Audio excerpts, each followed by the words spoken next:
Bom dia, irmãos, a paz do Senhor Jesus. Mais uma vez reunidos aqui para a nossa devocional de quinta. Que Deus esteja com todos nós, que Deus esteja com a sua casa, com a sua família, para nós juntos podermos passar esses momentos aqui com a palavra de Deus. Vai me dando aí o seu retorno a respeito de como você está nos ouvindo, como é que está o áudio aí para você, se está tudo bem, se você tem boa recepção aí onde você está, para que a gente possa ir acompanhando aqui, que aí eu vou vendo aqui. Bom, vamos lá, como está aí nos comentários da igreja, vamos curtir, vamos compartilhar essa live, marque as pessoas, abra aí a sua sala de vídeo, como você preferir, porque hoje nós estaremos falando juntos na continuidade, né, do assunto que temos tratado desde o domingo retrasado, que foi domingo de Pentecostes, e nós estamos falando sobre a doutrina do Espírito Santo. O tempo litúrgico do Pentecostes, ele se cumpre no 50º dia, né? Então é o primeiro domingo após 50 dias no decorrer da Páscoa, após a Páscoa, e nós celebramos isso há 2 domingos atrás. A partir do que, na verdade, se inicia um tempo litúrgico que a gente chama de tempo comum, né? Que se estende ao longo do ano até praticamente o Advento. Tempo comum ou tempo ordinário, né? Como alguns chamam. Mas nós estamos aproveitando essa marcação da data do Pentecostes para falar a respeito da doutrina do Espírito Santo. E a doutrina do Espírito Santo, à luz da teologia reformada, mas não só à luz da teologia reformada, mas à luz das compreensões que eu também posso, pessoais, que quero dividir com você, porque nós não podemos tratar, irmãos, nenhuma teologia, nenhuma dogmática, vamos dizer assim, nenhuma doutrina, como se ela pudesse encerrar, esgotar, ou como se ela pudesse ter a primazia sobre determinado assunto, né? Então, muito mais do que tentar ficar estabelecendo limites, muros, polarizando ideias, né? A intenção maior de nós nos aproximarmos da palavra de Deus é nós buscarmos a mais adequada leitura bíblica possível e de modo que ela se contextualize com a nossa vida e com a nossa realidade, e de modo que ela seja edificante, sobretudo, que ela possa nos edificar, né? Então, que a nossa conversa nessa manhã, ela possa ser uma conversa que possa trazer edificação ao nosso coração, que possa trazer esclarecimento, né? Nós temos uma igreja, a Igreja Presbiteriana do Pichincha. Ela é uma igreja hoje com um extrato de membros bem significativos, oriundo dos segmentos pentecostais, e um grupo significativo de membros que experimentou ou experimenta, né, a vivência da relação com o Espírito Santo à luz da experiência pentecostal que viveram e que carregam em si. Eu disse, né, tenho dito a todos, eu mesmo sou filho do pentecostalismo, né? Minha vocação se deu dentro da esfera pentecostal, minha primeira ordenação. Depois eu passei pelo processo de ordenação na Igreja Presbiteriana do Brasil, mas já havendo sido ordenado pastor pentecostal numa comunidade pentecostal. Então nós queremos fazer o possível para que nós possamos aqui ajuntar, né, ou melhor, juntar a experiência, a vivência, melhor dizendo, com a teologia, de modo que a gente não esteja buscando aqui ortodoxia apenas, mas que a gente esteja buscando ortodoxia com piedade, né, que a gente esteja buscando aqui a verdade, mas sobretudo com unção, com poder, com graça, e possamos viver a experiência do agir do Espírito Santo. É uma exposição que vale a pena, né? Muitos amigos meus do segmento pentecostal, depois de que eu vim para a Igreja Presbiteriana há cerca de 13 anos atrás, não, 13 anos, bem mais do que isso, na verdade ficaram confusos, né? e há uma ideia de que ao se tornar um pastor reformado, eu tivesse de algum modo abandonado todo o fervor da minha experiência pentecostal ou deixado de acreditar nela. O que na verdade vocês vão perceber hoje, e essa não é uma posição minha, tá? É a posição da Igreja Presbiteriana do Brasil.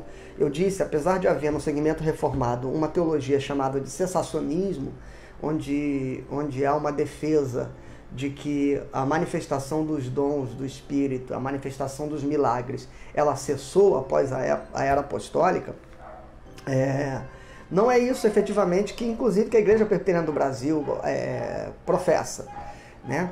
Na década de 90, uma carta pastoral foi publicada pela Igreja Presbiteriana do Brasil, e é a mais antiga, e não, me parece não ter tido reforma de lá para cá, esse documento, onde ela afirma a sua crença nos dons e na manifestação dos dons do Espírito Santo. Línguas, profecias, todos eles que estão expressos na Bíblia, conforme o texto de 1 Coríntios capítulo 12. Mas ela expressa que eles sejam usados na igreja segundo o texto de 2 Coríntios capítulo 14. Porque talvez o grande ponto aqui que nós vamos conversar e discutir nesta manhã não é sobre a vigência, não é sobre a manifestação ou os milagres oriundos da manifestação do batismo com o Espírito Santo, vou usar essa expressão, mas é como ele tem sido usado, com que finalidade, com que propósito, e à luz das Sagradas Escrituras, como ele acabou ocupando um lugar no culto evangélico que não é condizente com aquilo que a Bíblia ela diz e ela nos orienta. E nós vamos ver isso em 1 Coríntios capítulo 14. Então, na medida em que você vai chegando e você vai aí assistindo e compartilhando, nós vamos começar a nossa reflexão e a nossa discussão. Eu espero sempre passar aí uns 15, 20 minutinhos para a gente começar a vera, para que as pessoas possam ter tempo de ir se conectando, de ir se achegando e de participando conosco. Eu vou já abrindo aqui a minha Bíblia. Se você quiser abrir a sua, os textos serão projetados também na imagem, na tela, mas se você quiser ficar com a sua Bíblia para você ir marcando aí os textos, para você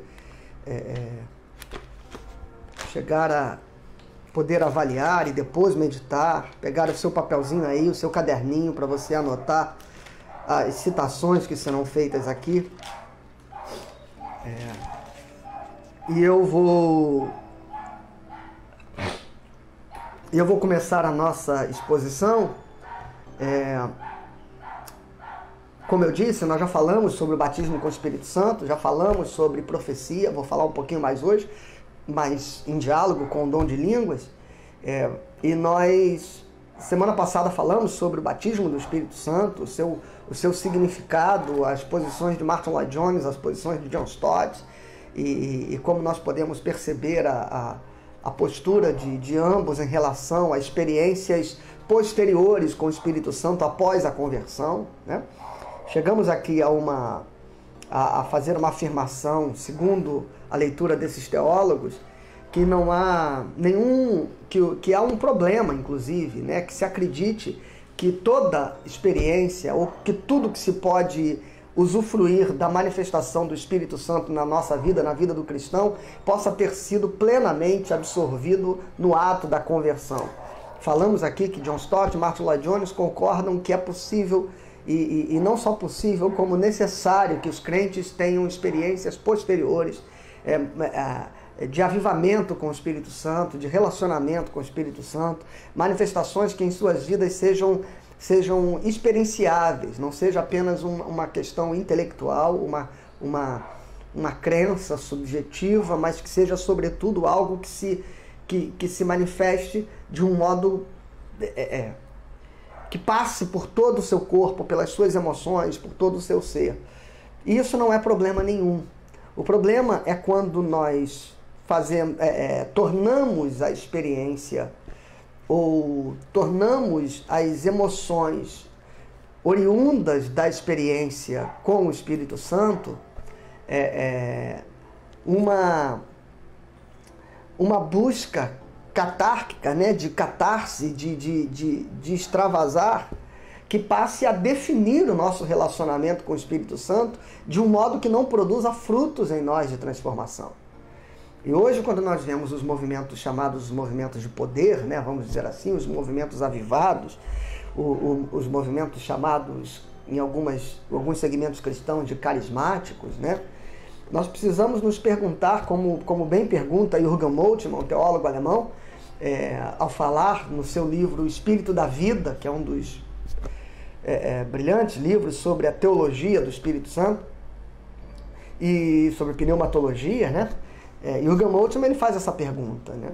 Onde estão os carismas dos avivados? E onde está o vigor, a vivacidade dos ortodoxos, né? Porque é preciso que se haja, como eu disse no começo, uma conexão entre ortodoxia e piedade, entre conhecimento e paixão e fervor, né? Porque senão nós tornamos a experiência emocional, a experiência do poder, uma experiência vazia de significados e, portanto, sem produzir nenhuma transformação, nenhum efeito, efetivamente, na obra da missão do reino, da missão de Deus na terra através do seu povo. E por outro lado, podemos transformar a ortodoxia numa doutrina vazia, fria, sem vigor, sem poder, que não mexe nas estruturas integrais do ser humano, senão apenas na sua conformação intelectual. Ambos os extremos nos levam por uma experiência incompleta, que vai nos trazer uma transformação ineficaz, né? Talvez uma compreensão ortodoxa da doutrina nos leve a uma prática equilibrada, coerente com as Sagradas Escrituras, mas não vivaz ao ponto de atingir com paixão e aquecer o mundo e de fazer com que haja ímpeto missionário e que o impacto do poder da mensagem possa atingir o coração do pecador pela força da paixão daqueles que pregam. E por outro lado, nós podemos ter apenas uma manifestação vigorosa de poder que se restringe à autossatisfação e ao preenchimento, ao autopreenchimento do crente no seu desejo por este poder, por esta unção, vamos dizer assim. Vamos então, já chegamos no horário de começar?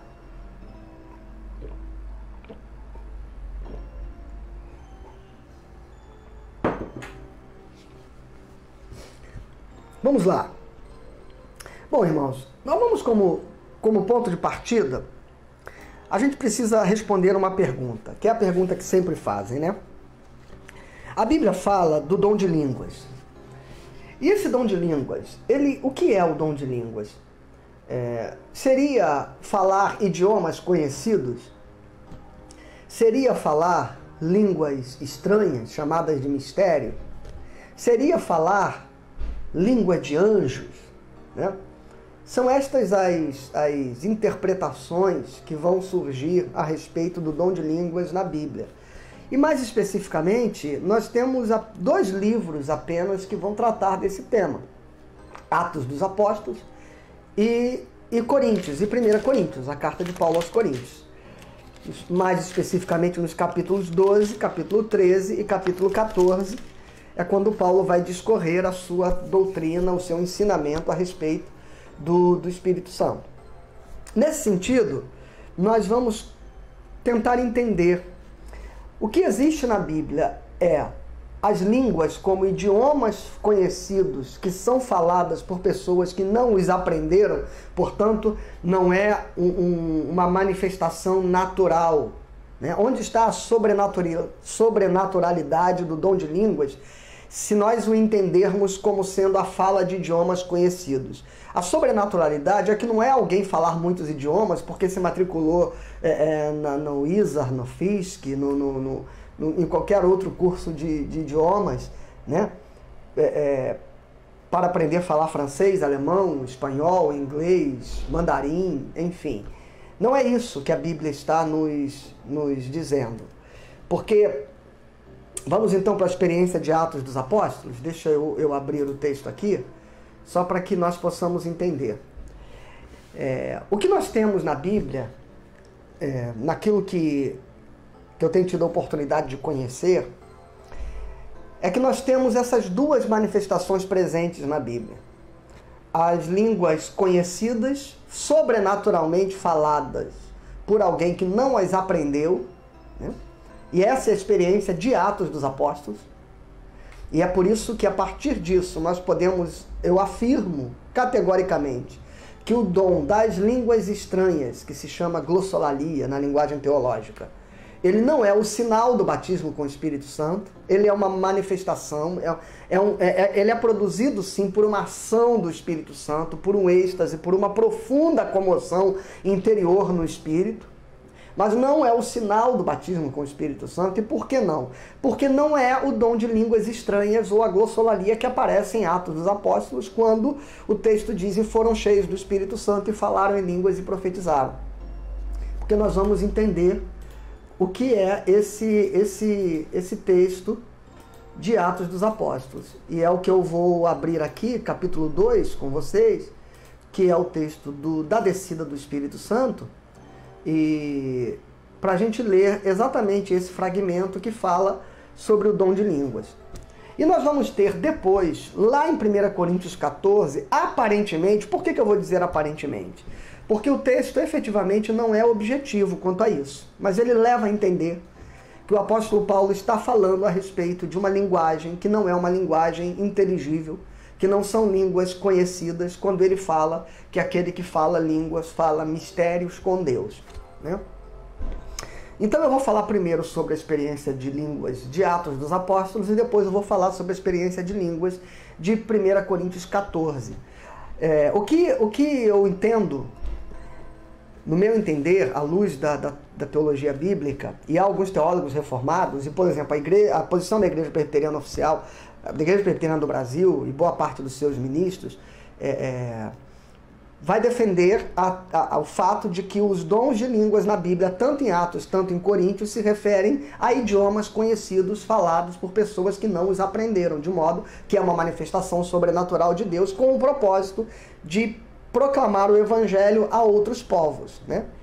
E que essa manifestação se tornou historicamente irrelevante, digamos assim, porque este cenário de uma necessidade de uma linguagem plural, como aconteceu em Jerusalém, que haviam 17 nacionalidades ali diferentes, 17 etnias, povos e línguas ali diferentes, e que todos foram alcançados pela pregação do Evangelho a partir do dom que caiu e foi derramado sobre a igreja em Atos capítulo 2, nós vamos ler aqui a partir do versículo 5. Então há uma corrente que vai defender na teologia reformada que os dons de línguas no Novo Testamento, tanto em Atos como em Coríntios, são estas línguas, idiomas conhecidos, né? E por que eu digo que eles perderam historicamente a sua relevância, se assim se crer? Porque nós não temos mais esse cenário cultural como tivemos ali naquele momento, no começo da igreja, na expansão da igreja pelos povos conhecidos à época. Mas não extintos, né? Não extintos, ainda existem. Agora, se nós crermos, e é assim que eu creio, já antecipo a você, que Paulo está falando em Atos de um dom de línguas conhecidas, mas que em Coríntios 14, em parte do texto ele fala sobre uma linguagem espiritual, né, sobre uma língua estranha, a glossolalia, e é assim que eu creio que é o que acontece em Atos 14. Todavia, o texto de Atos 14, que fala da língua estranha, também fala das variedades de línguas como idiomas conhecidos. Por quê? Porque Paulo está tentando disciplinar ali todo um comportamento da igreja. Então ele pega as duas experiências, a experiência da glossolalia, ou seja, da língua estranha, e ele pega a experiência da variedade de línguas, que é a língua como expressão missionária, e ele traz essas duas experiências para disciplinar o uso dessas experiências no culto cristão. E é isso que nos interessa, basicamente, entender essas duas coisas.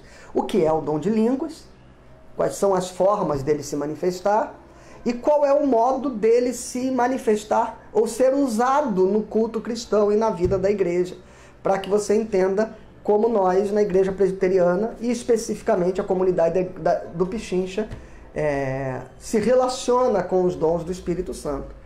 A primeira coisa que eu quero dizer, eu vejo aqui nas conexões do povo que está entrando, participando conosco, que nós temos muitas pessoas de igrejas pentecostais. A primeira coisa que eu preciso afirmar para você que chegou um pouquinho depois é que nós não temos nenhuma dúvida da manifestação, da continuidade da ação do Espírito Santo como manifestação de poder e na expressão dos seus dons na vida do crente nos dias de hoje. Isso não é o problema da nossa discussão. Nós assim também cremos, de modo que eu poderia dizer que no âmbito daquilo que cremos a respeito da possibilidade do Espírito Santo se derramar com poder, com unção, com glória e com manifestações visíveis de dons, nós somos, digamos assim, igualmente pentecostais. Não há diferença em nós. Quais são as grandes diferenças, então, entre aquilo que cremos e o modo como nós vivemos a experiência do Espírito Santo na Igreja Presbiteriana do Pichincha e diferentemente do segmento pentecostal, digamos assim? A grande diferença é, primeiro, o modo como nós fazemos o uso dos dons no culto. Esta é uma coisa. Segundo, a ideia de que a evidência do batismo com o Espírito Santo se dar através dos dons, especialmente do dom de língua estranha. Não cremos nisso. E ao dizer isso, eu não estou dizendo que não creio no dom de língua estranha, você já vai entender isso. Estou dizendo que não creio no dom como a evidência do batismo. E segundo, essa experiência de poder com o Espírito Santo não é considerada na ótica reformada um evento especificamente, né? Aqueles que creem, ou melhor dizendo, nós cremos que a expressão batismo com o Espírito Santo se refere à nossa experiência de conversão. Somos batizados em Jesus no Espírito Santo, porque é isso que João Batista diz: eu batizo com água, mas ele vem e batiza com o Espírito Santo. Mas essa foi a discussão da semana passada. Mas nós cremos que essa experiência de poder é uma experiência que pode se manifestar ao longo da vida do crente, ou seja, então, de modo que nem a conversão esgota isso como um evento único, nem aquilo que se chama na linguagem de Martin Lloyd Jones ou dos teólogos pentecostais, e Martin Lloyd Jones é um teólogo reformado, como sendo um evento posterior. Não é um evento posterior, mas é a possibilidade, aí eu fico com John Stott, de que ao longo da vida nós possamos ter muitas experiências renovadoras com o Espírito Santo. E a prova disso eu vou mostrar para vocês aqui, em Atos, no livro de Atos dos Apóstolos, que a experiência de ser cheio do Espírito Santo acontece com aqueles crentes de Jerusalém mais de uma vez. Não é apenas no evento do Pentecostes. Ela acontece mais de uma vez, a experiência de ser cheio do Espírito Santo. Do que levamos a crer que, uma vez o Espírito Santo tendo descido do céu e passando a habitar no crente a partir da sua conversão, porque é o próprio Espírito Santo que produz a obra da conversão, da regeneração e do novo nascimento do crente, batizando neste Espírito, né? Nesse sentido, então, a partir daí nós somos habitados pelo Espírito Santo. E podemos viver com o Espírito Santo que nos habita experiências profundas e marcantes ao longo da nossa vida cristã. E não apenas uma experiência onde a crença de que ele nos habita se torne apenas uma convicção intelectual, mas algo que é experienciável por muitas vezes. Vamos então ao texto de Atos dos Apóstolos? Eu prometi na semana passada que ficou faltando a gente completar uma compreensão a respeito do batismo com o Espírito Santo, à luz do texto que diz que ele vos batizará com o Espírito Santo e com fogo, né? Declaração de João Batista a respeito da obra e do batismo de Jesus Cristo. Eu vou tentar deixar um tempinho para o final para a gente falar disso. Eu queria começar aqui com Atos dos Apóstolos. Então vamos. Capítulo de número 2 de Atos dos Apóstolos, versículo 5, diz assim: ora, estavam habitando em Jerusalém judeus, homens piedosos, vindos de todas as nações debaixo do céu. Quando, pois, se fez ouvir aquela voz, afluiu a multidão, que se possuiu de perplexidade, porquanto cada um os ouvia falar na sua própria língua. Então, aqui nós temos duas possibilidades, tá, gente? De que nós tenhamos um duplo milagre acontecendo simultaneamente. Ou uma coisa ou outra, ou as duas simultaneamente. E que duplo milagre é esse? De quando o verso 6 diz, porquanto cada um os ouvia falar na sua própria língua, é possível que nós tenhamos o milagre de que aqueles crentes estavam glorificando a Deus e manifestando as grandezas de Deus de forma efusiva, de forma poderosa, de forma eloquente, e aqueles povos foram tomados pelo milagre de ouvi-los falar na sua própria língua. Ou seja, então o milagre não seria aqueles que falavam, mas seria aqueles que ouviam. É uma possibilidade. Ou que as coisas aconteceram simultaneamente, que eles falavam alguma linguagem espiritual e que as pessoas eram levadas pela ação do Espírito Santo a ouvi-los falando nos seus idiomas. Então nós teríamos aqui uma cooperação de milagres. Eu não concordo com esta ideia, que é defendida por alguns, porque o Espírito Santo desceu sobre os crentes de modo que a ação do dom se deu nos crentes. Então não foi um milagre que aconteceu nos outros, mas foi um milagre que aconteceu no que eles falavam, né? E quando Paulo trata dos dons em 1 Coríntios capítulo 12, ele fala que é um dom de variedade de línguas. Então a variedade está na glossa, não na audição, está na língua. Porque eu falei glossa? Porque a palavra grega que é usada para falar línguas em todo o texto aqui de Atos, tanto de Coríntios, é a mesma palavra, é a palavra grega glossa, de onde vem a expressão glossolalia, que é a língua estranha. E quando você pega um livro para ler e tem palavras que você não conhece, no final do livro tem o glossário, né? Que é o significado das palavras. Então a palavra glossa, do grego, é a palavra que está sendo usada no Novo Testamento para falar de línguas. E então as línguas foram um milagre, o dom que se manifestou nos crentes. Por isso que eu não entendo este sinal de Atos dos Apóstolos, como alguns defendem, que foi um milagre que aconteceu na audição das pessoas para os ouvirem falar na sua própria língua e não que eles estivessem falando nas línguas daqueles povos. Mas nós vamos ver nas manifestações de outros textos de Atos dos Apóstolos que apenas a expressão, porque eles falaram em línguas. Ok, eles falaram em línguas. Então não há uma segunda citação em Atos dos Apóstolos de que as pessoas ouviram falar o seu idioma, mas sim que eles falaram o idioma. Então vamos lá. O que eles falaram aqui? Que língua é esse? Que idioma que eles falaram aqui? Língua estranha? Língua de anjo? Vamos aprender então com Atos capítulo 2, o que é o dom de línguas manifestado em Atos dos Apóstolos capítulo 2. Verso 7, estavam atônitos e se admiravam, dizendo, vede, não são porventura galileus todos esses que aí estão falando? Então são da Galileia. Considerando que eles são da Galileia, e essa é a perplexidade deles, a gente pode supor que eles no máximo falassem 3 idiomas. Vou estender aqui, vou forçar 4 idiomas. Digamos que 120 pessoas falassem um pouquinho desses 4 idiomas. Possivelmente, naturalmente, falavam o seu idioma natal, que era o aramaico, que era o seu idioma de origem. Falavam fluentemente aramaico, que era a sua língua, era o vernáculo com que eles usavam. Falavam talvez, ou conhecessem talvez, um pouquinho de hebraico.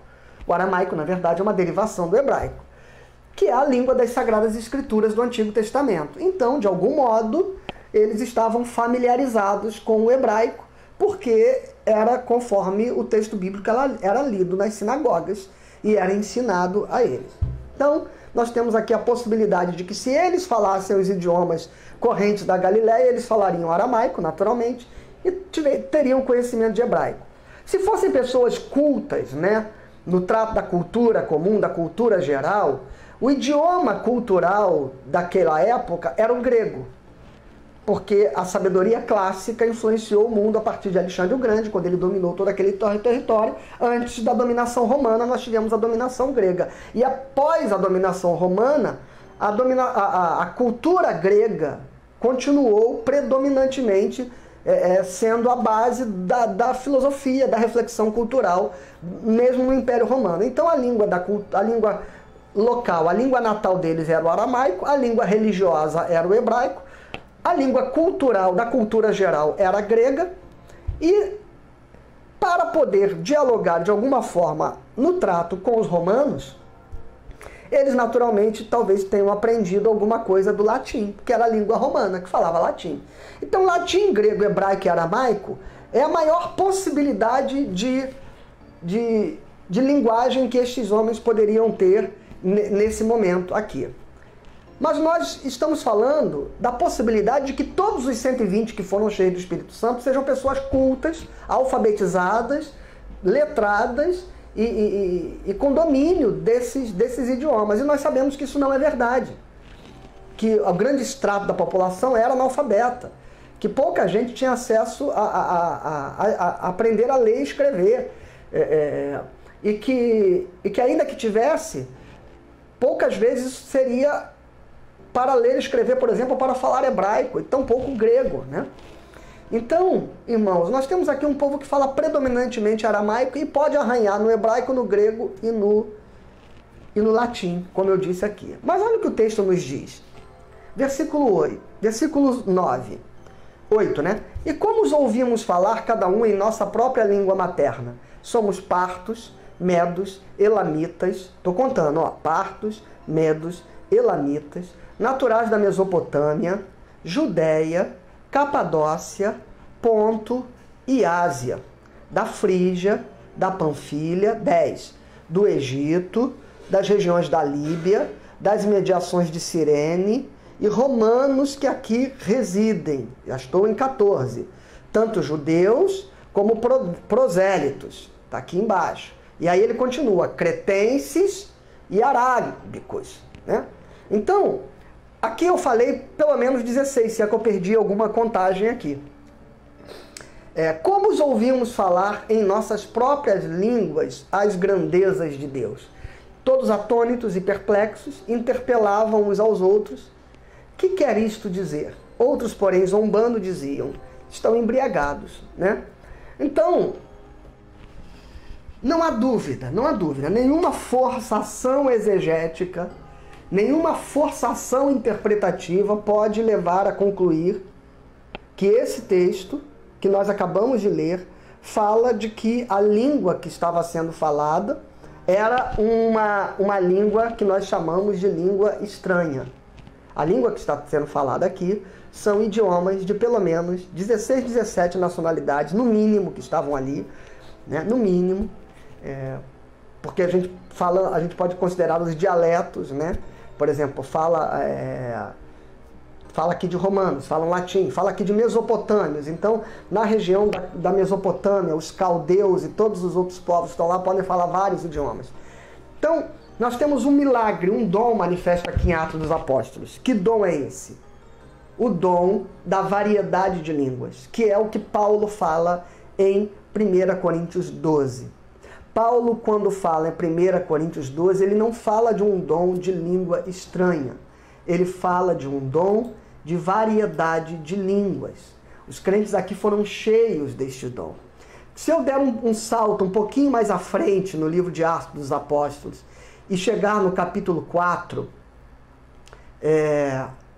quando a igreja entra em oração por os apóstolos terem sido presos, ameaçados, então quando eles são soltos, eles reúnem a igreja, eles fazem uma oração. Quando nós chegamos aqui e lemos o versículo de número 31 deste capítulo 4, nós vamos ver estes mesmos crentes, esta mesma igreja que foi cheia e batizada com o Espírito Santo, em Atos 2, o texto dizendo, tendo eles orado, tremeu o lugar onde estavam reunidos, todos ficaram cheios do Espírito Santo e com intrepidez anunciavam a palavra de Deus. Então, o derramar, este encher, este mover sobrenatural do Espírito Santo, ele na vida dos próprios apóstolos se deu mais de uma vez. Ou seja, por mais que houve um evento iniciante deste descer do Espírito Santo sobre eles, né? Que na teologia pentecostal é o batismo com o Espírito Santo que acontece após a conversão, e que na teologia reformada é o batismo com o Espírito Santo, que é o próprio ato da conversão, independentemente de você ser pentecostal ou reformado, o que o texto de Atos dos Apóstolos, capítulo 4, nos diz é que essa experiência é uma experiência de renovação. Ela acontece e pode acontecer como profundas experiências de Deus ao longo da nossa vida. E está aqui, eu estou mostrando um versículo para dizer que o ato do Pentecostes não elimina que essa experiência de ser cheio do Espírito Santo seja uma experiência renovadora e contínua. E era isso que os teólogos reformados Martin Lloyd-Jones e John Stott tanto se inquietavam de ver, especialmente Lloyd-Jones, de que a igreja reformada ela transformou a experiência, a doutrina do Espírito Santo, numa experiência meramente intelectual, sem nenhuma experiência vivenciável, sem nenhum impacto vivenciável ao longo da vida ou renovador na caminhada cristã. E isso transformou muitos cultos reformados em cultos frios, em cultos vazios. E não culto necessariamente, porque essa experiência do fervor, irmãos, não é uma experiência para o culto, é uma experiência para a vida do crente. Não é uma experiência que o crente tenha que viver no culto, é uma experiência que ele viva com Deus no seu relacionamento com o Espírito Santo. Por isso que não é uma experiência que a gente vai para o culto buscar. Eu vou buscar o Espírito Santo. Não, é uma experiência que a gente vai viver. A gente busca relacionamento profundo com o Espírito Santo, com a palavra de Deus. A gente busca profunda santidade, é isso que nós buscamos. A manifestação do Espírito Santo é a consequência da nossa intimidade com Ele. Não é um evento que a gente marca a hora, diz assim, vamos lá que agora a gente vai clamar. Não é como Elias orar para fogo cair dos céus. Tá? Porque essa experiência de Elias, inclusive, é uma experiência tão vazia, que Elias, depois de orar e o fogo descer, ele entra em depressão. Fica amedrontado, se esconde na caverna, no Horebe. Então, não é uma experiência que a gente marque hora. O Espírito Santo já desceu dos céus, ele já habita em nós. O que nós buscamos é profundo e íntimo relacionamento com ele, que há de se manifestar na nossa vida com ação poderosa desta presença que nos habita. Então é unir a ortodoxia com a piedade, como eu disse. Então, vamos seguindo. Quando eu chego em 1 Coríntios, no capítulo 12, agora vamos falar do dom de línguas, né? Como é que Paulo se refere a este dom? Olha só. Quando ele fala do dom de línguas em 1 Coríntios, e ele fala dos 9 dons do Espírito, que ele expressa a partir do versículo 8, quando ele diz palavra de sabedoria, palavra de conhecimento, fé, dons de curar, operações de milagres. E olha que dons de curar está no plural, tá? Então o Espírito Santo não transforma ninguém em curandeiro, mas há vários e específicos e vários modos de Deus operar a cura, por isso que são dons de curar e não o dom de cura. Há outro pelo mesmo Espírito a fé, há outro pelo mesmo Espírito os dons de curar, operações de milagres, profecia, discernimento de espíritos. E agora sim, chegamos aqui no verso 10, na metade do verso 10. Há variedade de línguas e há outro a capacidade para interpretá-las. Mas um só e o mesmo Espírito realiza todas estas coisas. Então aqui nós começamos a entrar em contato com Paulo falando sobre variedade de línguas. E quando Paulo fala em variedade de línguas, ele está dialogando com Atos capítulo 2. Uma quantidade de línguas variadas capazes de tornar possível a pregação e a anunciação do Evangelho a tantos quantos povos Deus quiser fazer chegar a mensagem. Então é este o dom que Paulo está falando aqui. Só que, curiosamente, ele diz, a outro é dada a capacidade para interpretá-las. Por quê? E aqui isso tem muito a ver com o dom da língua estranha que nós vamos falar no capítulo 14. Porque o que Paulo está dizendo é que na igreja deve ter pessoas para interpretar as línguas. Por que interpretar? Porque não necessariamente é uma tradução direta. Esse dom é um dom misterioso. Porque o idioma você traduz, mas o tradutor ele também tem que ser o intérprete, ele também tem que entender o significado. Por que ele tem que entender o significado? Porque determinada expressão, determinada coisa para um determinado idioma, para um determinado dialeto, ele não necessariamente pode ser traduzido, ele precisa ser interpretado, porque o ato de traduzir um texto é também um ato de interpretar, né? Quando a gente pega a tradução da Bíblia e nós vamos ler determinados textos, nós precisamos ver que na tradução a interpretação também é fundamental. Vou dar um exemplo que tem a ver com o assunto que nós estamos falando. Se você começar a ler o capítulo 13, no versículo 1, né? E se você tiver aí na sua casa uma Bíblia em tradução chamada Revista e Corrigida de Almeida, e se você tiver uma Bíblia chamada Revista e Atualizada de Almeida, você vai encontrar na Revista e Atualizada, que é a Bíblia que nós usamos na Igreja Presbiteriana, a seguinte tradução de 1 Coríntios capítulo 13, versículo 1. Ainda que eu fale na língua dos homens e dos anjos. Quando eu leio ainda que eu fale, não entendendo o contexto, eu vou dizer assim, o apóstolo Paulo fala na língua dos anjos. Não.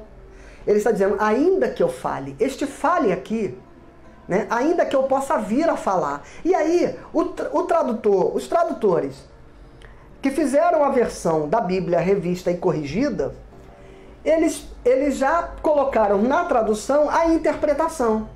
Porque na Bíblia corrigida está assim, ainda que eu falasse na língua dos homens e dos anjos. Né? Ou seja, então Paulo está falando aqui, da hipótese, da possibilidade, que ainda que fosse possível eu falar na língua dos anjos. Ele não está dizendo que fala. Quando ele diz ainda que eu fale, então você compara as traduções e você vai para a conjugação dos tempos verbais no texto grego original, você vai perceber que ele dá uma indicação de hipótese. Né? Tanto quanto é uma hipótese ele dizer ainda que eu dê a minha vida, né? No versículo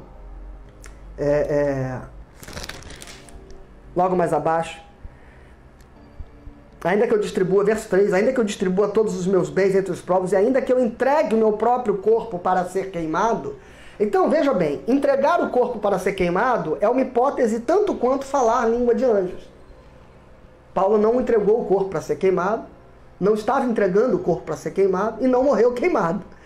Então, é preciso entender que capítulo 13, Paulo não está falando que se fala a língua de anjo. Paulo está falando que ainda que houvesse qualquer possibilidade de eu falar, para além dos idiomas humanos, os idiomas angelicais, ainda que eu pudesse ser uma pessoa tão boa, ao ponto de dar todos os meus bens aos pobres, ou ao ponto de dar a minha vida para ser queimada no fogo, ainda que estas hipóteses pudessem se concretizar na minha vida, se elas não estiverem revestidas pelo amor, elas são insignificantes.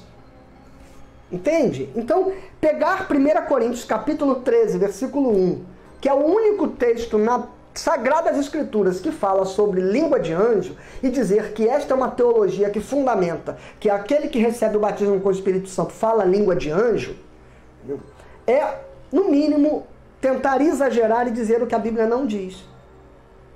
Paulo está hipoteticamente dizendo que se era tão sobrenatural falar variedade de línguas, ou seja, as línguas humanas, se você pudesse mais do que isso, falar na língua dos anjos, nem isso seria de algum valor se o amor não fosse a base da nossa experiência de fé. Então entendeu que língua estranha, línguas para Paulo aqui, ele está falando de variedade de línguas. E em 1 Coríntios, deixa eu botar o texto para você ler. 1 Coríntios, ainda que eu fale a língua dos homens e dos anjos, né? O falar aqui do verbo laléu, estou abrindo para você ver o texto grego, a palavra original grega. Aqui a gente não consegue ver o tempo verbal, eu não tenho texto grego aqui, mas se eu pegar esse mesmo texto e colocar se eu pegar esse mesmo texto e colocar ele na tradução revista e corrigida, olha o que eu disse a você, ainda que eu falasse as línguas dos homens e dos anjos e não tivesse amor. Consegue entender o sentido hipotético da fala de Paulo? Que ele não está falando de uma aplicação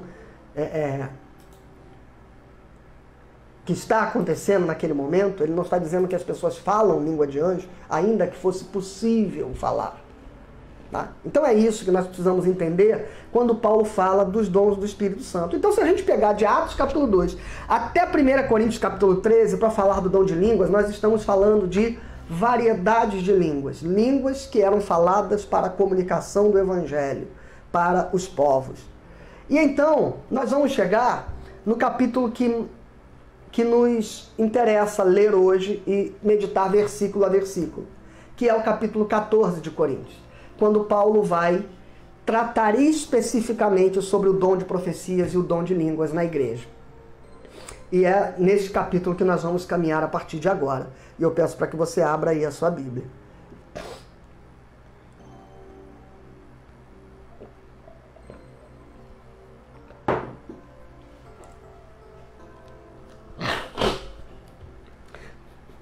Então Paulo diz assim: segui o amor e procurai com zelo os dons espirituais, mas principalmente que profetizeis.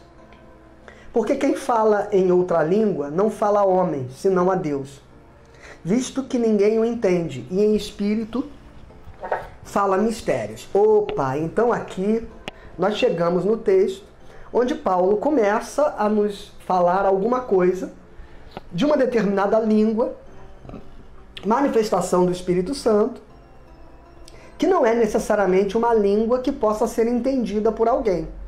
Então, nos parece que em Atos 14, Paulo não está falando da língua dos cretenses, dos arábicos, dos romanos, enfim, da Frígia, da Panfilha, da Ásia, da Mesopotâmia. Não me parece que ele está falando daquelas línguas, não é verdade? Lá de Atos capítulo 2, que nem daqui ele está falando em 1 Coríntios 12, quando ele chama de variedade de línguas. Ele diz, o que fala em outra língua. E é curioso como a todo tempo que se fala do dom de variedade de línguas ou do dom de línguas como uma expressão de idiomas conhecidos, isso é sempre dito no plural.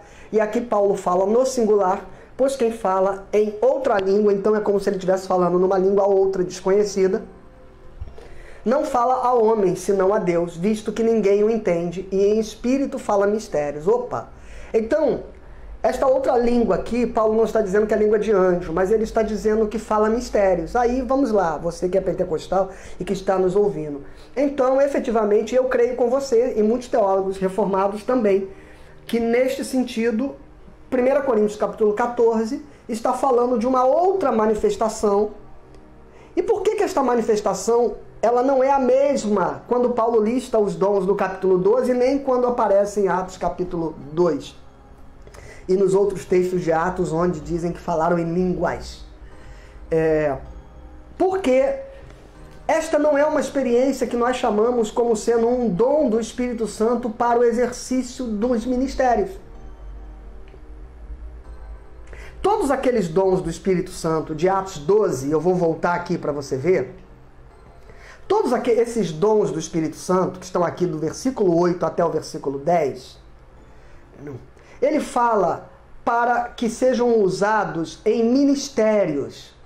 Porque logo na sequência Paulo fala do corpo e como os ministérios na igreja, olha aqui, versículo 28, o apostolado, os profetas, os mestres, os operadores de milagres, os que manifestam os dons, os socorros, os governos, variedade de línguas, todos eles são exercidos como ministérios na igreja. Por isso que o dom do Espírito é a variedade de línguas. A língua estranha não é um dom do Espírito. É um desdobramento poderoso.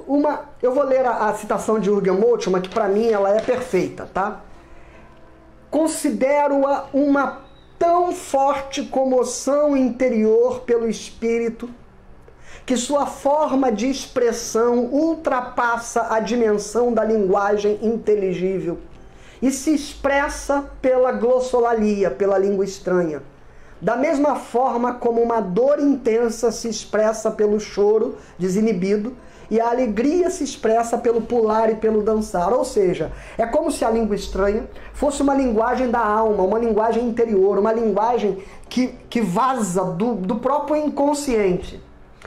É como se eu pudesse fazer um paralelo, e inclusive é um teólogo pentecostal, que é o o papa do neopentecostalismo, chamado Kenneth Hagin, né? E talvez o que ele diga se pareça muito com o que eu vou dizer aqui, né? E eu vou dizer isso especificamente para fundamentar isso para os pentecostais, né? Não estou usando o Kenneth Hagin para fundamentar a teologia reformada, não. Mas é porque eu estou dialogando também com pentecostais aqui no nosso grupo, no nosso encontro dessa manhã. O Kenneth Hagin, que é um teólogo pentecostal, neopentecostal, melhor dizendo, ele diz que quando a Bíblia fala que o Espírito Santo intercede por nós com gemidos inexprimíveis, texto de Paulo em Romanos, gemidos inexprimíveis é exatamente uma linguagem não inteligível. E por que eu estou associando a fala de um teólogo não pentecostal, que é Jürgen Moltmann, com um teólogo pentecostal? Porque o Moltmann usa uma expressão muito parecida quando ele diz assim, ultrapassa a dimensão da linguagem inteligível. E Paulo fala, o Espírito dentro de nós geme com gemidos inexprimíveis. Então seria como se a língua estranha fosse esse extravasar inteligível, esta linguagem inteligível, essa linguagem inexprimível, usando a palavra que Paulo usa, né?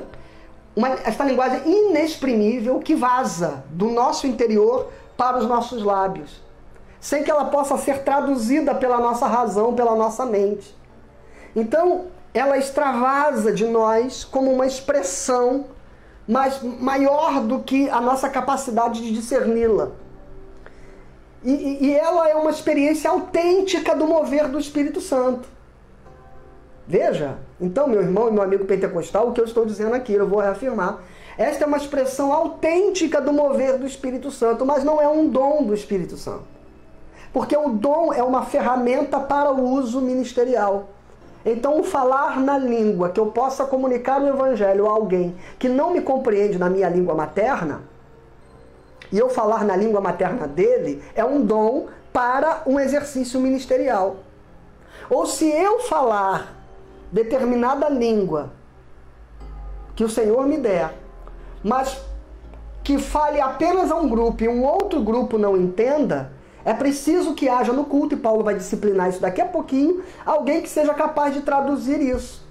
Porque o dom tem que ser usado para um exercício ministerial, para comunicar algo para além de mim, para a edificação da igreja ou para a pregação do Evangelho. De modo que a língua estranha não serve a uma coisa, nem a uma coisa e nem a outra.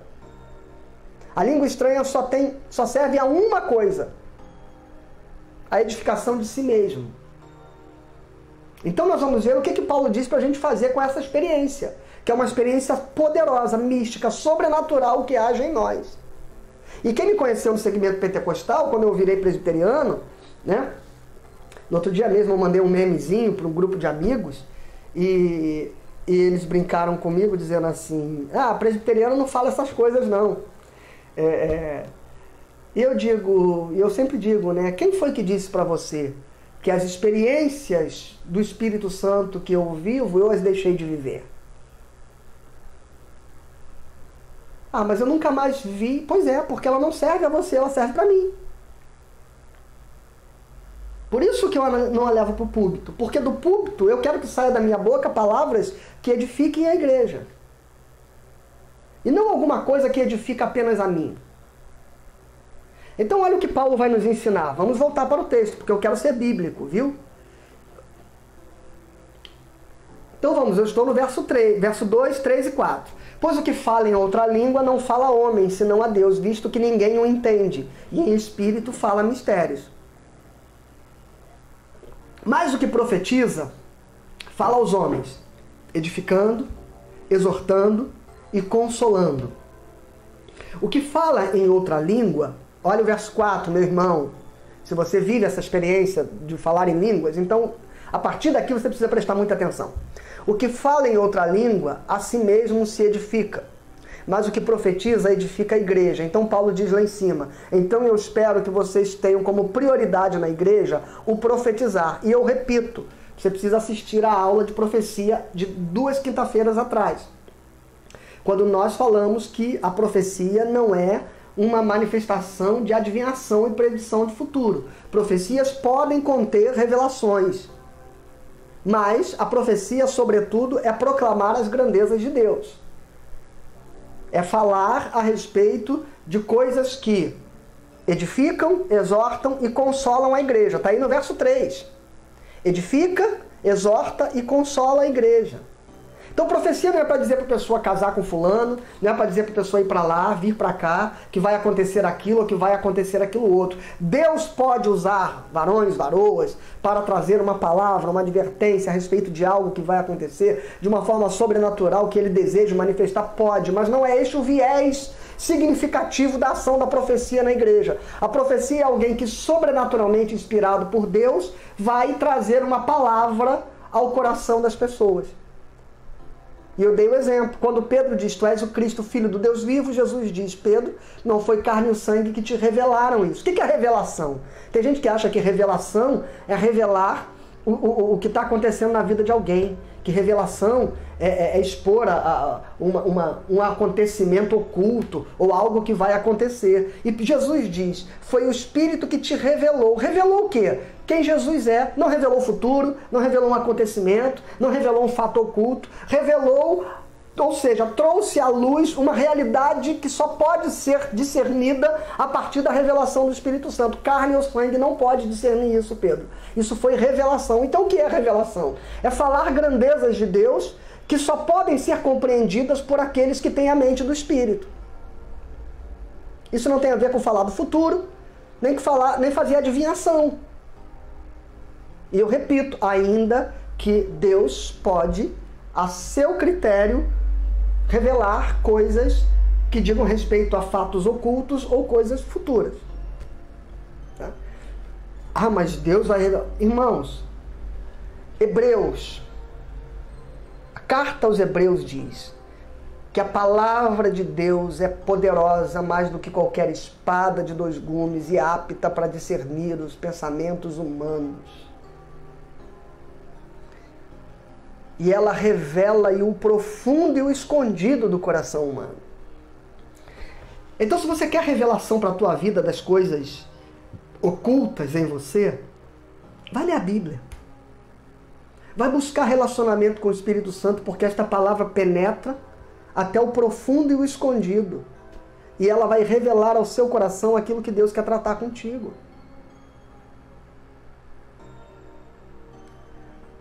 Nós precisamos deixar de ser supersticiosos, de viver como meninos, querendo que pessoas e que alguém diga pra gente o que a gente tem que fazer com a nossa vida.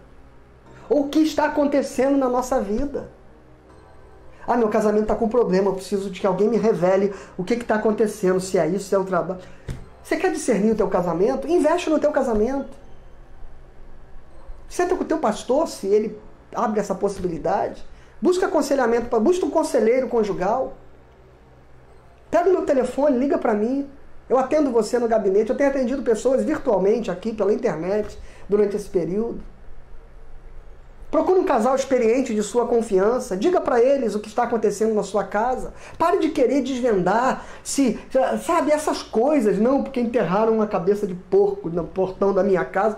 Isso é ingenuidade de quem não entende que a Bíblia nos dá discernimento e direção para tratar da nossa vida. E que nós precisamos ter maturidade no lidar com as demandas da nossa existência. Então, revelação, sobretudo, é a sabedoria espiritual que vai nos levar a estas compreensões. Ok, então vamos aqui. Pois quem fala em outra língua não fala a homem, senão a Deus, visto que ninguém entende, e em espírito fala mistério. Mas o que profetiza fala aos homens, edificando, exortando e consolando. O que fala em outra língua, a si mesmo se edifica. Mas o que profetiza, edifica a igreja. E aí Paulo continua. Eu quisera que vós todos falassem em outras línguas. Muito mais, porém, que profetizasseis. Pois quem profetiza é superior ao que fala em outras línguas, salvo se as interpretar, para que a igreja receba edificação. Agora, porém, irmãos, se eu for ter convosco falando em outras línguas... Então, percebe que Paulo, ele começa falando de outra língua, e ele fala que isso é mistério, língua estranha, e me parece que ele agora volta a falar de línguas como uma manifestação idiomática. E por que Paulo parece misturar tudo aqui? A meu entender, é porque para ele o efeito disso na igreja é o mesmo. Tanto quem fala um idioma sobrenatural, ou uma linguagem da alma que não é inteligível, ou tanto quem fala japonês numa congregação de língua portuguesa, o desdobramento prático é o mesmo. Então o ensinamento do capítulo 14 serve para uma coisa e serve para outra. Serve para o dom, como serve para a glossolalia, como manifestação de êxtase, de profunda comoção interior no Espírito Santo. Tá? Então ele diz assim, se eu vier... Isso, versículo 6.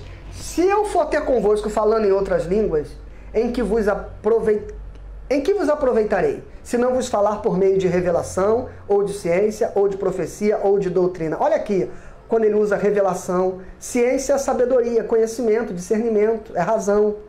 Se eu não usar revelação, que é fazer com que você compreenda as coisas espirituais, se eu não usar de ciência, que é a razão, capaz de dar uma lógica, por isso que quando eu ouço determinados sermões, às vezes, na TV, ou no rádio, ou na internet, e eu fico olhando aquelas falas onde as pessoas vão glorificando, glorificando, glorificando. E eu fico tentando entender que concatenamento de ideias, de ensinamento tem entre elas, e não há nenhum, apenas expressões de impacto, de poder, que vão sendo ditas para que as pessoas cada vez mais vão entrando em êxtase. E no final daquele sermão eu me pergunto, o que aprendi? Nada.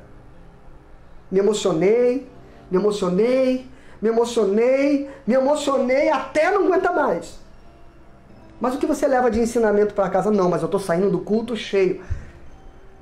O culto é para que você possa ter uma revelação com sabedoria racional, que possa trazer a você um entendimento. Ou profecia, que é a mesma coisa. Ou doutrina, que é a explicação do ensinamento. Isto é o que deve ser falado no culto. Versículo 7. É assim que instrumentos inanimados como a flauta ou a cítara, quando emitem sons, se não se derem os bem distintos, como se reconhecerá o que se toca na flauta ou na cítara? Já viu uma orquestra tocando? Que coisa linda! Agora você imagina se a gente der para cada músico uma partitura diferente. Agora você imagina se a gente não der nem para cada músico uma partitura diferente. A gente pedir para que cada músico emita uma nota qualquer, uma sequência de notas aleatórias, sem respeitar ritmo, sem respeitar as escalas musicais. O que você vai ouvir? Olha a comparação que Paulo está falando entre o culto e uma orquestra tocando. O que ele está dizendo é que o culto tem que ser algo onde os sons sejam emitidos de modo que eles tenham significado, que eles tenham uma sequência lógica e que eles possam nos trazer uma compreensão harmônica. Se cada um ao mesmo tempo emite um som diferente e distinto, como se entenderá? Como se reconhecerá? Então, o que a Igreja Reformada faz? Então, se você, de alguma forma, meu amigo pentecostal, tem a ideia de que o culto reformado é um culto frio, porque não falam em línguas, porque não oram todos juntos em voz alta, não, irmãos. A única coisa que nós fazemos é tentarmos ser bíblicos neste sentido. A que o culto seja uma expressão onde... Paulo vai falar disso daqui a pouco. Se entrar um visitante ou mesmo um membro da igreja, ele precisa sair dali com compreensão, com entendimento e edificado pelo que foi feito ali. E isso tem que ser no culto todo, não pode ser só um pedaço de um culto. Não faz sentido você ter 2 horas de culto onde 30 minutos de um sermão é compreensível e todo o resto é apenas a expressão individual e particular de cada um tocando a sua flauta e a sua cítara ao seu bel prazer. Então o culto reformado é um culto que se disciplina à luz de 1 Coríntios 14. A questão então, eu repito, não é crer ou não crer nos dons. A questão é qual o momento de você manifestar os dons e de que modo manifestá-lo. Então se você disser, o pastor Fábio fala em línguas, se essa é uma experiência que me pertence, eu a usarei nos ambientes onde eu estou buscando a minha edificação pessoal, nas minhas devocionais, no meu quarto fechado, na minha adoração privada, onde eu e Deus estamos tratando um com o outro aqui. Não adianta eu trazer você e colocar junto comigo dentro de um quarto onde eu esteja falando algo que não edifique a sua vida. É isso que Paulo está nos ensinando.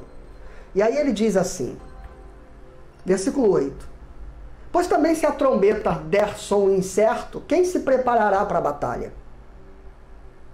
Assim vós, se com a língua não disserdes palavra compreensível, como se entenderá o que dizeis? Porque estareis como se falasseis ao ar. Aqui eu quero falar não só do dom de línguas, eu quero falar da profecia também. Porque tem profecia por aí que se enquadra nesse mesmo aspecto de não ter nenhum significado. Se a trombeta der um som incerto, a trombeta ela tem que tocar e dizer assim, avance, para a tropa avançar. A trombeta toca, diz assim, recua. A trombeta toca um outro sinal e os arqueiros lançam as flechas. A trombeta faz uma outra afirmação e é a hora do rancho. Então, quem já foi militar, eu nunca fui, mas a gente conhece um pouquinho do trabalho. Então, a trombeta emite um som que tem um significado, que diga e que dê direção. E que dê discernimento, que dê compreensão. Então, profecia que é enigma, esse que eu vejo uma chave, que eu vejo uma porta, que eu vejo um laço, que eu vejo um raio, que eu vejo um fogo, que eu vejo uma árvore, que eu vejo... E as pessoas saem dali dizendo assim, o que será que isso quer dizer? Não serve para nada. Não serve para nada, irmãos. Porque é uma trombeta que toca e não diz para a tropa o que a tropa tem que fazer. Não diz para a tropa que tipo de preparo. Não diz para a tropa qual é o sinal, qual é a ordem que está sendo dada. É como se a trombeta tocasse e dissesse assim, está vindo flechas, inimigos, cavaleiros, carros e carruagens de algum lugar, alguma hora, em algum momento, que eu não sei quando, não sei onde, e não sei em que quantidade. E aí você diz assim, então você está me avisando o quê? Você não tem nada para me avisar. Se você não sabe que tropa vem, de onde vem, que hora vem, com que força, com que poder, em que quantidade, como eu me preparo? Então Paulo está falando disso.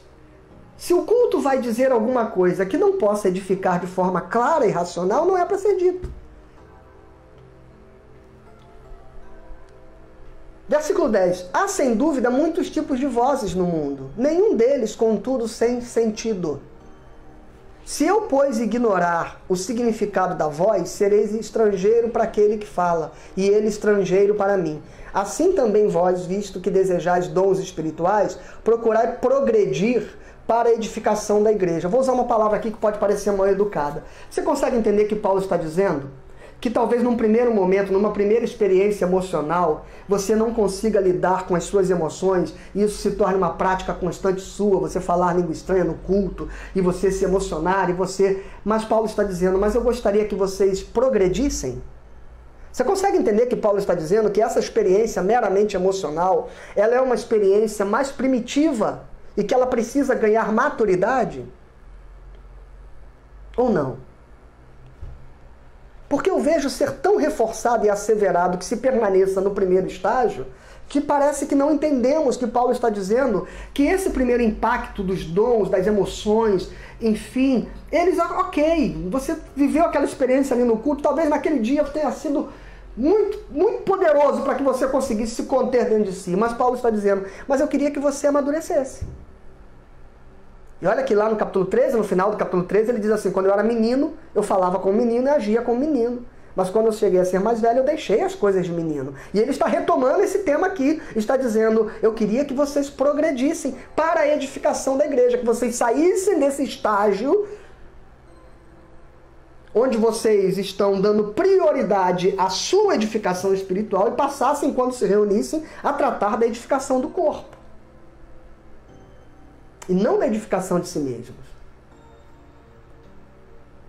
E ele diz assim, e como se atinge esse estágio de você deixar de falar coisas que edificam apenas a você e buscar a edificação da igreja? Aí ele começa a explicar isso aqui. Entendeu? Versículo 13. Pelo que o que fala em outra língua deve orar para que eu a possa interpretar. Porque se eu orar em outra língua, e olha só, até para a própria edificação sua, permanecer nessa experiência das línguas vai tornar essa experiência infrutífera em você mesmo, que dirá no outro. Porque olha o que Paulo diz aqui no versos 13 e 14. O que fala em outra língua deve orar para que a possa interpretar. Porque se eu orar em outra língua, o meu espírito ora de fato, mas a minha mente fica infrutífera. E uma mente infrutífera é um culto que não se apresenta a Deus de um modo coerente. Quem está falando isso é Paulo. E quem escreve Romanos 12, versículo 1, também é Paulo. E o que ele diz? Apresentei, pois, os vossos corpos a Deus como sacrifício vivo, santo e agradável, que é o vosso culto racional. Ou seja, se o culto não tiver entendimento, racional aqui não é de racionalidade, mas é um racional daquilo que faça sentido para a sua mente edificar todo o seu ser.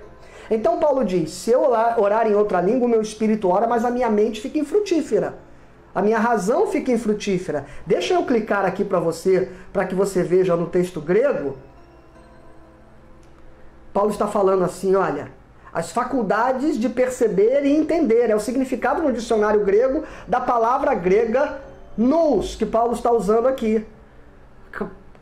Faculdade de perceber e entender bem, como habilidade de sentir, julgar e determinar. Faculdades mentais do entendimento. A razão no sentido mais estreito, como a capacidade para a verdade espiritual. Então, se eu orar em outra língua, sem que a minha capacidade de entendimento não opere, a minha mente fica infrutífera. Que farei, pois? Orarei com o espírito, mas também orarei com a mente. Cantarei com o espírito, mas também cantarei com a mente. E se tu bendisseres apenas em espírito, como dirá o indouto o amém depois da tua ação? Então vamos lá. Aí você diz assim, não, mas quando eu falo em línguas eu tenho essa interpretação. Eu não sei o que eu estou falando, mas eu entendo o significado, pastor. Eu sei que essa é uma explicação que se dá nos livros de pneumatologia pentecostal. Tá, beleza. Então você, no primeiro aspecto, parece que está resolvido. Mas no segundo aspecto, não. Porque se você resolveu isso para você, ou seja, você está falando em línguas, mas a sua mente está entendendo, eu não posso dizer que isso não é uma experiência verdadeira. Você está dizendo que sim. Mas isso não atende o segundo aspecto, que é o versículo 15. Que farei, pois? Versículo 16. E se tu bendisseres apenas em espírito, como dirá o indouto o amém depois da tua ação de graças, visto que não entende o que diz? Então se você resolveu um problema para você, dizendo que você interpreta e entende, agora você precisa resolver o problema para o outro. Porque o outro precisa saber o que você está falando. E se tu bendisseres, como o outro dirá amém? Amém é assim seja, é concordar contigo. E o culto cristão é um culto onde nós precisamos ligar na terra. Não é isso que a Bíblia diz? Porque tu, de fato, dás bem graças, mas o outro não é edificado. Versículo 17. Dou graças a Deus porque falo em outras línguas mais do que todos vós. Olha aqui. Eu falo em outras línguas mais do que todos vós. Do que Paulo está falando? Paulo agora está trazendo isso até para uma linguagem muito prática. Porque Paulo, para além de ser uma pessoa cheia do Espírito Santo, ele era alguém que falava mesmo outros idiomas. Acredita-se que ele falava pelo menos 6 idiomas diferentes. Não é à toa que ele foi capaz de pregar o evangelho em tantos povos e tantas cidades diferentes no mundo conhecido. Contudo, na igreja, olha só, então se eu falo arábico, quando eu estiver lá na comunidade árabe, eu vou falar. Mas na igreja, eu prefiro 5 palavras com meu entendimento para instruir outros do que falar 10.000 palavras em outra língua. Então, quando você se perguntar por que no culto presbiteriano determinadas manifestações não acontecem, porque elas não cabem no culto, irmãos. Porque o texto de Coríntios 14 está dizendo que elas não servem ao culto. Especialmente por causa disso aqui, olha.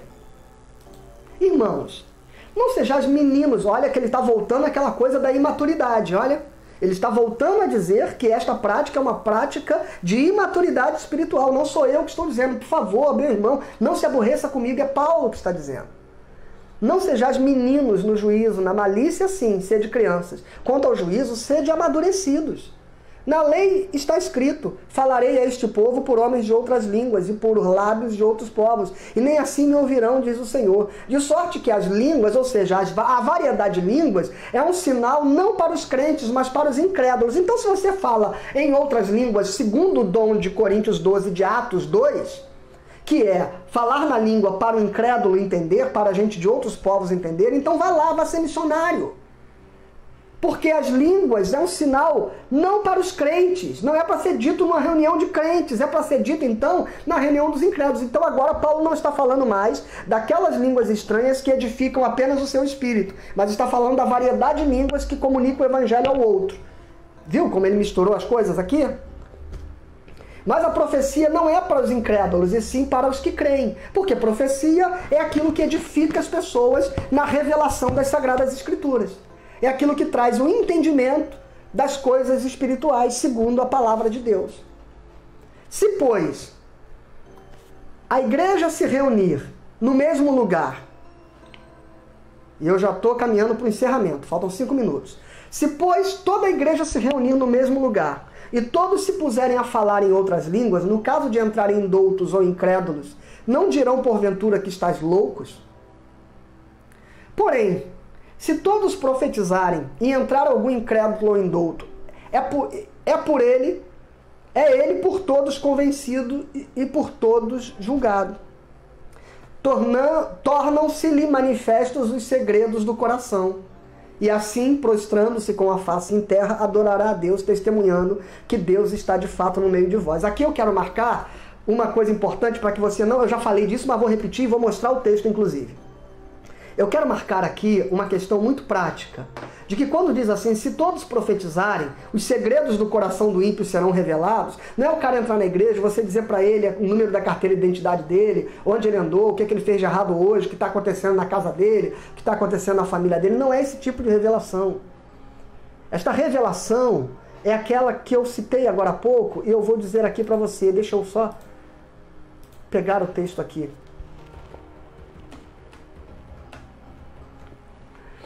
Para que você possa entender, olha só. Então, vamos aqui ao texto de Coríntios. Pela profecia se tornam manifestos os segredos do coração. E assim, prostrando-se com a face em terra, adorará a Deus. Agora, que profecia é que manifesta os segredos do coração? Essa aqui, olha, Hebreus, capítulo de número 4, versículo de número 12. Porque a palavra de Deus é viva e eficaz, e mais cortante do que qualquer espada de 2 gumes, e penetra até o ponto de dividir a alma e espírito, juntas e medulas, e é apta para discernir os pensamentos e propósitos do coração. E não há criatura que não seja manifesta na sua presença. Pelo contrário, todas as coisas estão descobertas e patentes aos olhos daquele a quem temos de prestar contas. Então, compara aqui. A profecia faz com que se torne manifestos os segredos do coração do pecador. Hebreus 12 diz: a profecia é apta para discernir os pensamentos e propósitos do coração, e não há criatura que esteja oculta ou que não seja manifesta na sua presença, e todas as coisas estão descobertas diante de quê? Da profecia. E que profecia é essa? Hebreus capítulo 2 diz: a palavra de Deus é mais poderosa do que qualquer espada de 2 gumes. E eu não tenho dúvida que você, reformado ou pentecostal, entende que quando o texto sagrado fala de palavra de Deus, não está falando da profecia de adivinhação de um profeta, mas está falando das Sagradas Escrituras, ou não? Então você entende o que é profecia no culto?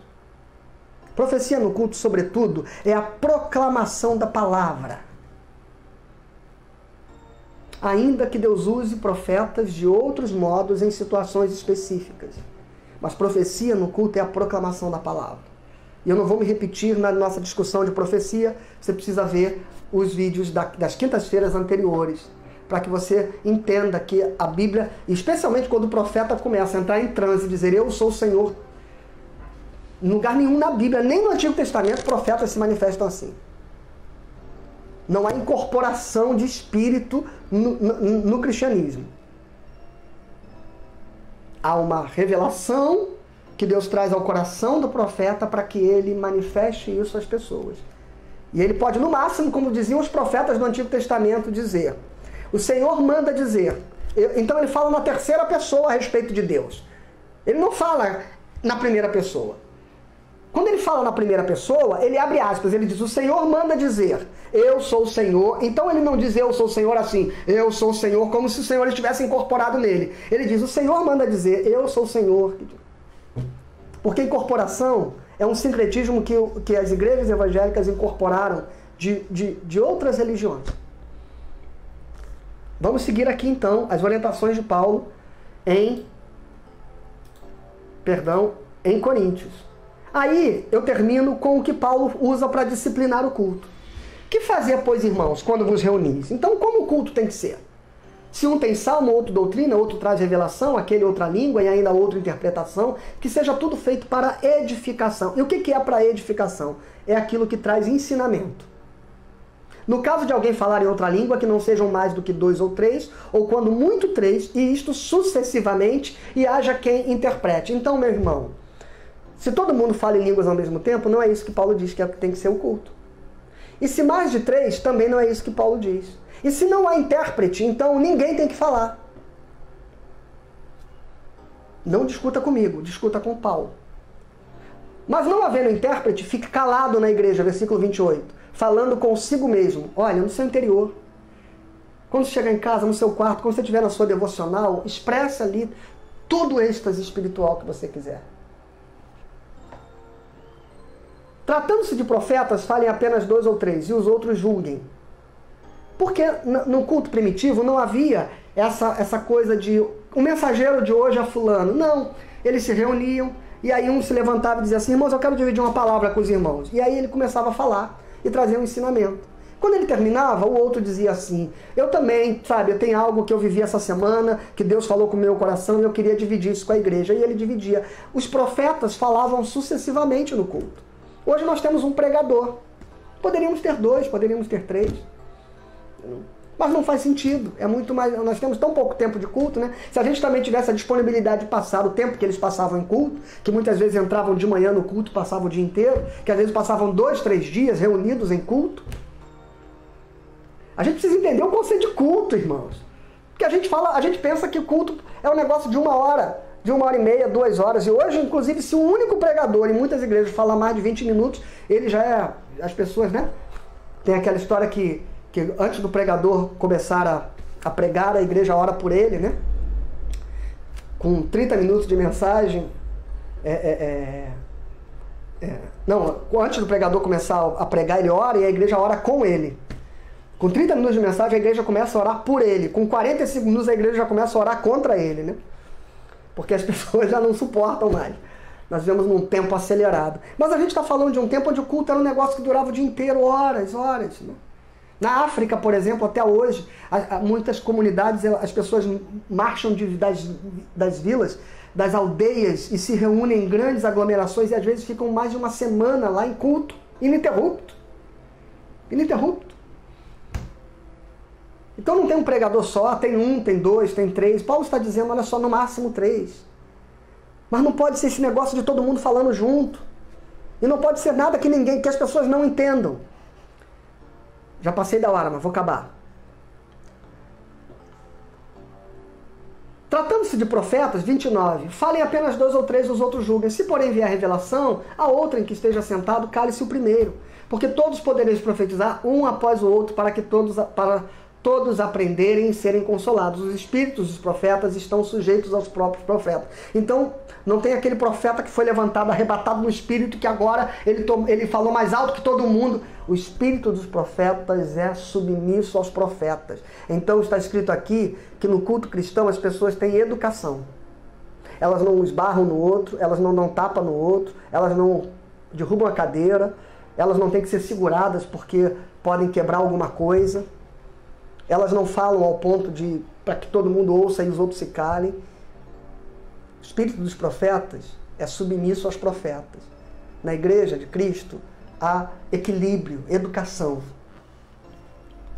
Porque Deus não é de confusão, e sim de paz, como em todas as igrejas dos santos. Tá? E esse é o interessante, porque esse não é um problema comum, é um problema de Coríntios. Por quê? Porque é uma cidade absolutamente sincrética, cheia de influências de outras religiões, dos cultos gregos que ali eram feitos. Era uma cidade portuária. E aí você vai dizer, pastor, mas essa orientação de Paulo era cultural, só para aquele momento. ali em Coríntios. Veja, porque senão a gente teria que estar seguindo a orientação do versículo 34, que fala para as mulheres estarem caladas na igreja. Opa, eu vou terminar aqui. Aí eu preciso dizer para você que é muito fácil distinguir que uma orientação é cultural e a outra não. Por quê? Vamos lá. A primeira orientação, Paulo está usando aplicações teológicas, aplicações doutrinárias. O culto serve à edificação, para entendimento e compreensão de todos. O ensino deve ser dado ali. Ok? Então, isso serve para aquele tempo ou para qualquer outro tempo. O culto tem que ter esta disciplina. Quando ele fala no verso 34, ele vai citar o motivo pelo qual ele está falando e está dando a orientação no verso 34. Conservem-se as mulheres caladas na igreja, porque não lhes é permitido falar, mas estejam submissas, como também a lei o determina. Opa! Quando Paulo cita a lei o determina, ele está especificamente apontando para a cultura. Por quê? Primeiro, você pode dizer que Paulo pregou muitas coisas, menos a lei. Paulo era, ao contrário, alguém que o tempo inteiro asseverava que a lei caducou. Como Paulo agora está evocando a lei? Então, entenda a primeira coisa, esta lei que Paulo está evocando não é a lei judaica. Porque, primeiro, ele não está numa comunidade judaica, ele está numa comunidade grega, em Corinto, uma cidade multicultural, pluricultural, portuária, na Grécia, uma rota comercial importantíssima. Então, ele está ali numa cidade miscigenada de culturas de todos os tipos. A lei que ele está evocando é a lei da cultura local. E na cultura local, ele está dizendo, preste atenção, as mulheres não falam aqui neste ambiente. Neste ambiente não. Por que não? Porque havia uma outra coisa, uma profunda desigualdade intelectual. Não por incapacidade intelectual, mas por formação.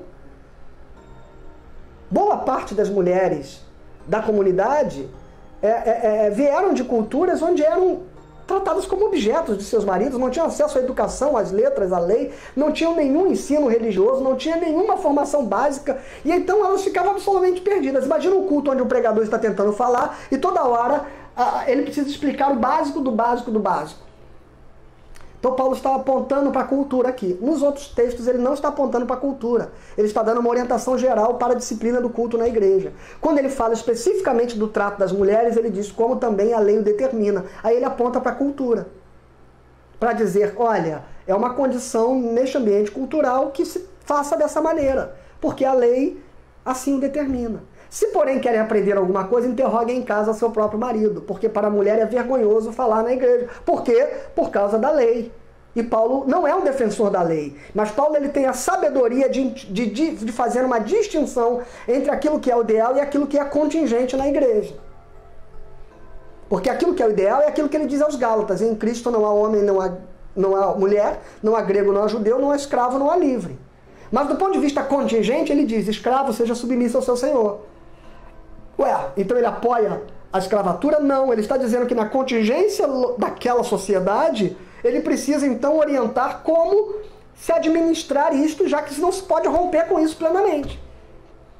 Então ele está diante de uma sociedade onde ele precisa ter a sabedoria de não fazer do evangelho um escândalo que inviabilize o próprio evangelho dentro dessas comunidades. Então vamos com sabedoria. Nós vamos ver em muitas outras comunidades, mulheres, proeminentes mulheres, as companheiras de Paulo, ensinando, discipulando gente, como é o caso de Lídia, Priscila e Áquila, que tinham uma igreja em sua casa. Então, vamos entender a contingência aqui do versículo 34, onde Paulo, toda vez que Paulo não está falando doutrinariamente, ele aponta.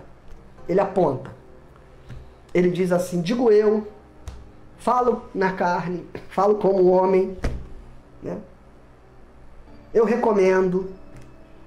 Então é fácil distinguir quando Paulo está sendo doutrinário e quando Paulo está sendo cultural. E aqui ele está dizendo, eu estou dando essa orientação a respeito das mulheres porque é uma questão legal, é uma questão que tem a ver com os costumes locais. Vamos perceber isso no texto, tá bom, meu irmão?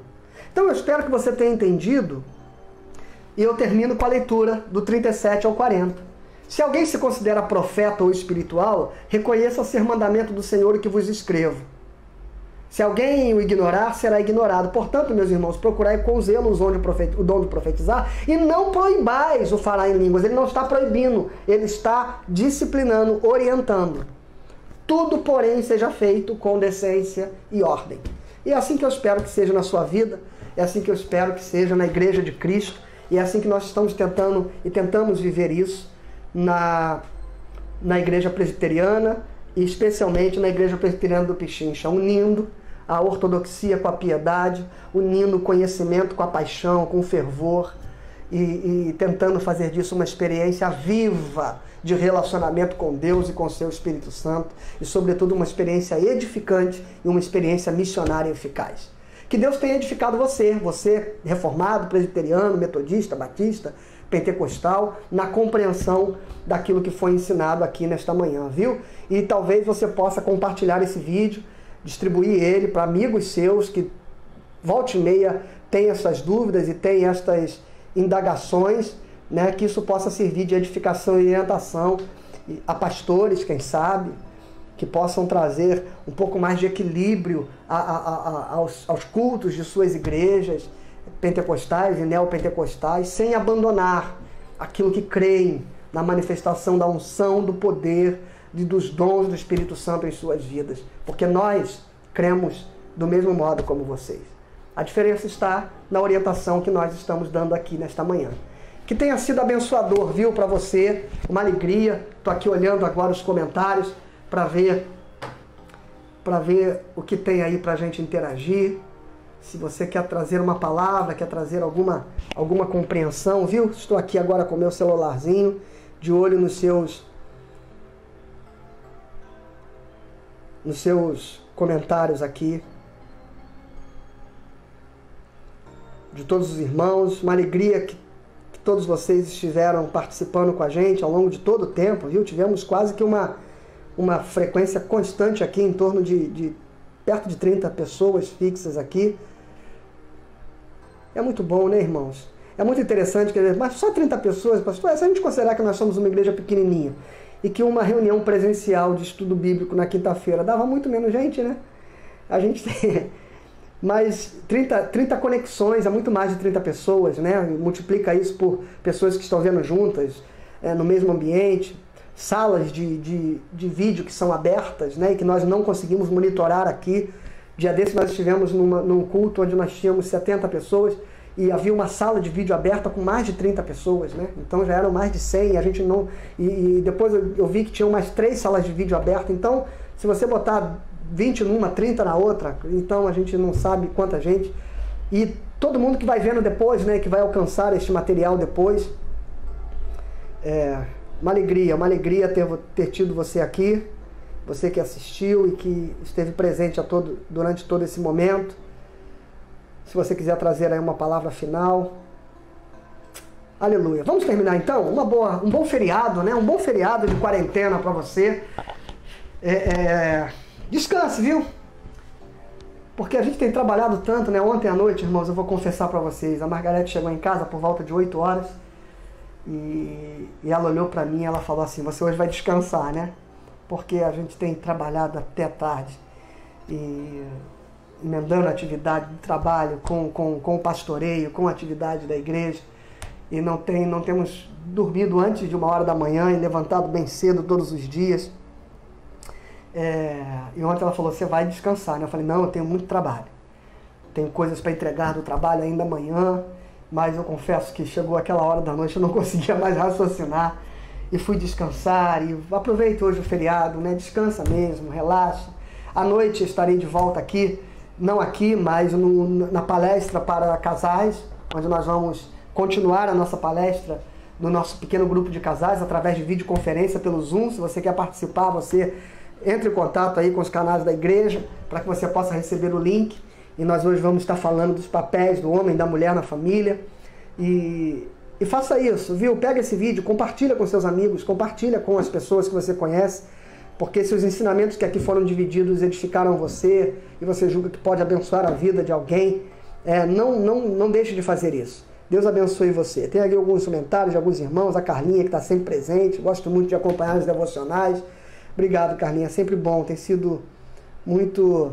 A Cristiane está pedindo aqui, faz para os solteiros. Minha irmã, olha só, nós temos um grupo que se reúne, viu? No seu perfil de um grupo chamado de Mulheres Singulares. Você pode participar dele. Alguém, por favor, coloque a Cristiane em contato com a Rosana Venâncio para que ela possa poder participar do grupo de estudos das Mulheres Singulares. Tem sim esse grupo, viu, minha irmã? E muitos assuntos pertinentes à realidade de mulheres singulares como você, né? A gente chama assim esse grupo, de conversado ali. Tá bom? Então você pode participar dele.